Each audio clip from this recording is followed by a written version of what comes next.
All right, gents, welcome back.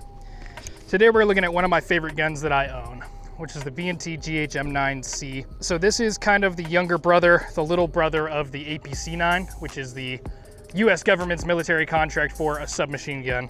They both use a direct blowback, but hydraulic buffer system to reduce felt recoil. And the reason that I ended up going with the GHM9 over the APC9 is a couple reasons. One, the cost. APCs will come in between $2,400 and $2,700. The GHM9 is going to be much closer to $1,600 to $2,000. I've shot them side by side, and the reality of the situation is you can't even tell the difference. Now maybe in full auto, something about the APC9 static buffer as opposed to the reciprocating buffer, that might hold some weight. In semi-automatic, in the civilian versions, there's just nothing to it. So another reason that I decided to go with the GHM9, this is a lot more personal, but I think it looks way better. The APC9 to me looks like a narwhal or like a beluga whale with a big bulbous forehead, and I just like can't stand the look of that.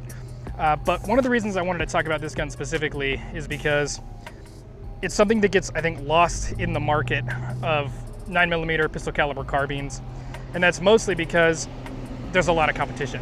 So in a world where you have MP5s and clones, MPXs, and then you have alternatives that are less expensive like the CZ Scorpion, the GHM9 comes in this weird area where it's super high quality gun with a very unique recoil mitigation system.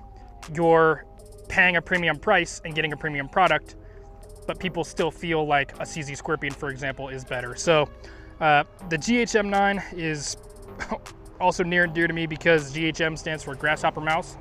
I live in the Sonoran Desert, which is home to the Grasshopper Mouse, so kind of cool. Also home to Scorpions, but in my experience shooting this side by side with a Scorpion as well, it's not even close. The GHM9 outshines the Scorpion, but it is, you know, in some cases almost double the price. So one of the things that makes this particular one cool is it's the Gen 2 version, which means it comes with this straight pull Elfman tactical trigger.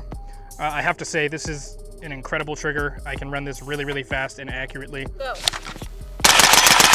The other thing that I think is super cool about this particular gun is it is a super compact package. Even with the Dead Air Wolfman, Surefire Vampire, and the Holosun LS321 or 221G, and the Holosun Red Dot, this whole thing weighs in at about 5.5 pounds loaded with 147 grains, and I can fit it in a backpack and take it with me anywhere. So this, in my opinion, is kind of the ideal pistol caliber carbine.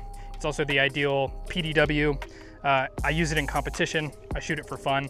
It's just about the most fun you can have with a 9mm carbine and not be paying MP5 money. Now, again, these guns do run $1,600 to maybe $2,000, so it's not like it's gonna be super cheap, but you're not gonna be breaking the bank. You're not gonna be paying HK SP5 money. So if you're on the fence, I can highly recommend the B&T GHM9. And yeah, we'll see you next time. Gentlemen, thank you for tuning into this micro review. If you like that one, I bet you'll like this one. And if you like them both, maybe hit that subscribe button and the bell notification so that you can get notified the next time I put one out. Till next time.